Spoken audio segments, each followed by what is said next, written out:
Welcome back, chapter 47.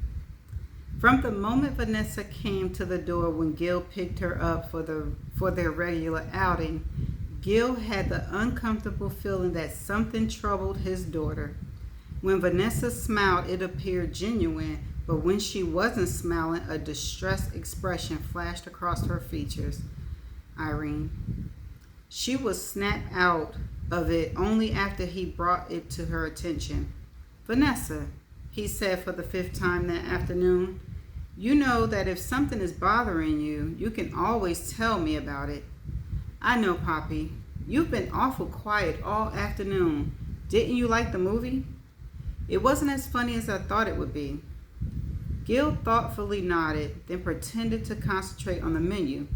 He had already decided to order a bacon cheeseburger with a ton of fries smothered in ranch dressing. Cholesterol be damned. But he wished he could get Vanessa to open up. He'd have to work quickly if he wanted to get the truth out of her. It wouldn't take long to eat and drive back into town. He thought that once Vanessa made up with Brittany, she would welcome the opportunity to spend at least every other Saturday night at his apartment. Maybe invite Brittany to come along. That hadn't happened. Vanessa remained loyal to Irene and didn't want to leave her overnight. He looked up sharply at the sound of a sob. Vanessa, what is it? What's wrong, honey? You know you can tell me anything. He felt frantic with frustration. They'd always been close. What could be so difficult for Vanessa to tell him? A stab of fear pierced his gut. Surely she couldn't be... No, that was ridiculous. She wouldn't even be 14 years old until March. More importantly, she barely left the house unless she went out with him for the weekends. No sleepovers with friends, and maybe just a quick afternoon outing here and there. No way she could be in trouble with some boy. But what else could it be? Vanessa, he said patiently as he could, will you please tell me what's wrong? I'm really beginning to worry about you. Daddy, would I be a bad girl if I wanted to come live with you? Ooh, no, girl. You know where love is. Gil's mouth hung open. Live with me? You want to come live with me? I can't take Mama anymore. There you go, baby. Vanessa now sobbed openly. Of course you can come live with me. Come on, Vanessa, calm down. He glanced around to see if anybody had noticed her emotional state. All he needed was for some well-meaning stranger to call the cops, think of Vanessa was some young girl he abducted, rather than his own daughter.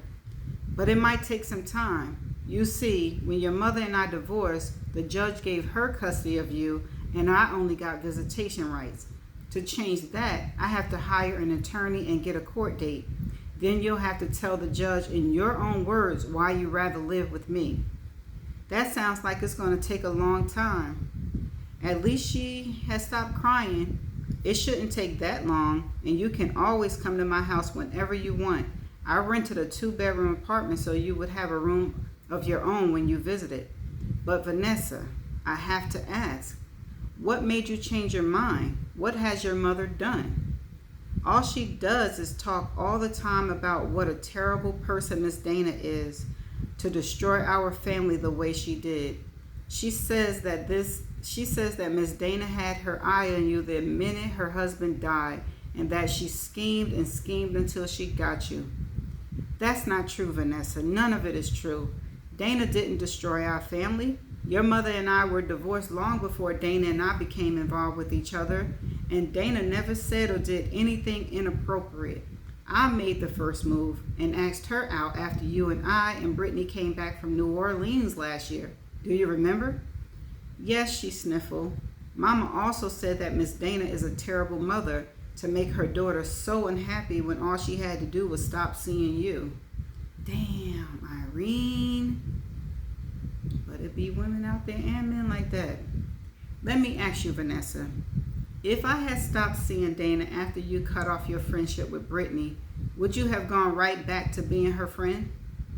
I don't know, she said slowly. I don't think so. I don't think Mama would have liked it. She probably wouldn't have let me go over there or let Brittany come to our house either. So that means things wouldn't have been all right if Miss Dana stopped seeing me, does it?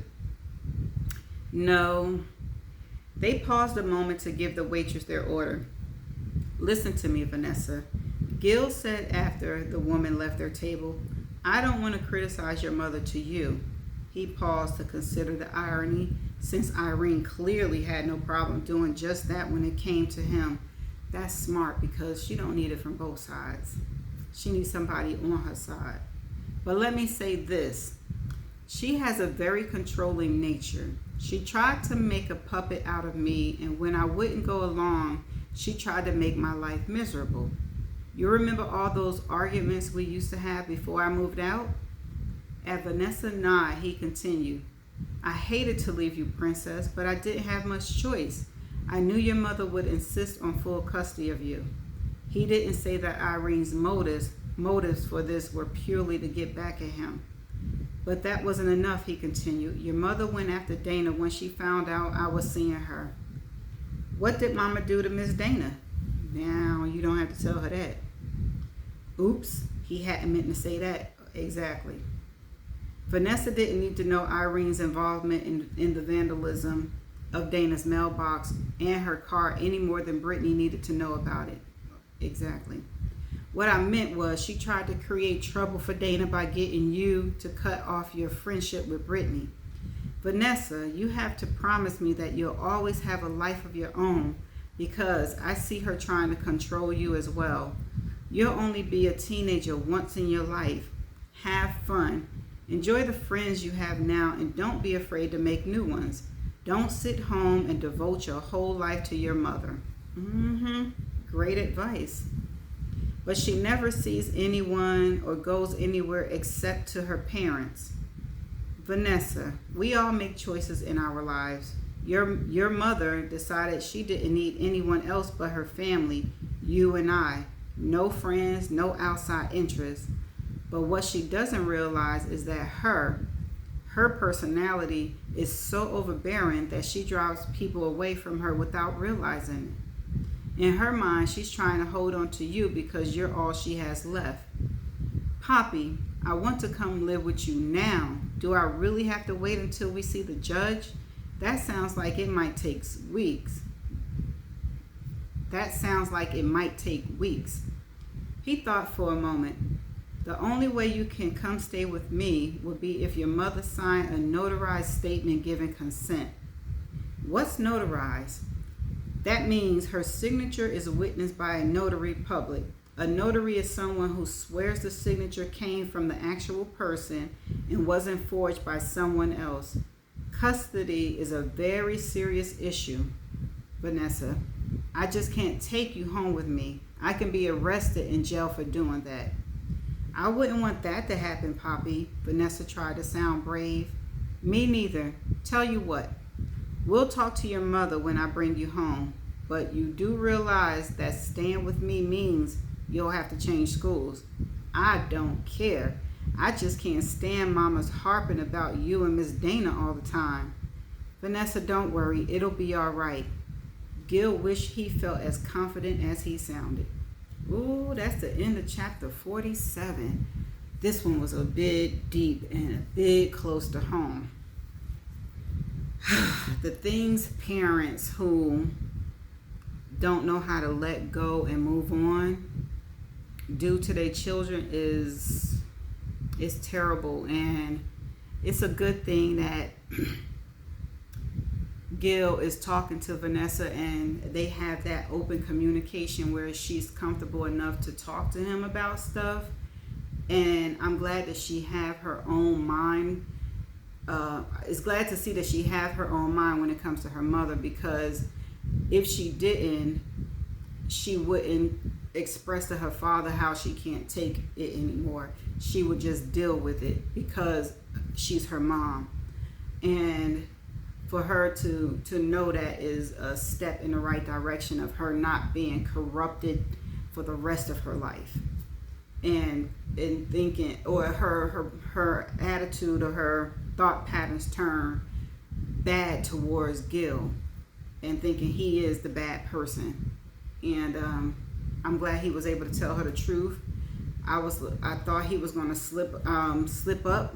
When he did slip up, I was like, oops, we wasn't supposed to tell that part because she didn't need to know that. And I'm glad he cleaned that up really well.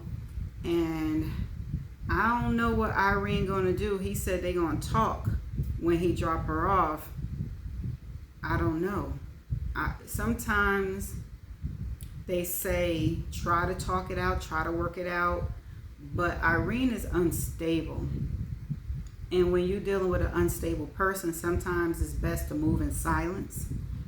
So getting that notary, I don't think Irene's going to do it. I really don't. If she's still fighting for her family that's already, not going to ever come back as one, I don't think she's going to give up Vanessa like I think Gil expect her to do with, that it's going to go to court, or wishful thinking that Irene be like, okay. But anyway, that's all I have for this chapter, and I shall see you in the next chapter. Bye.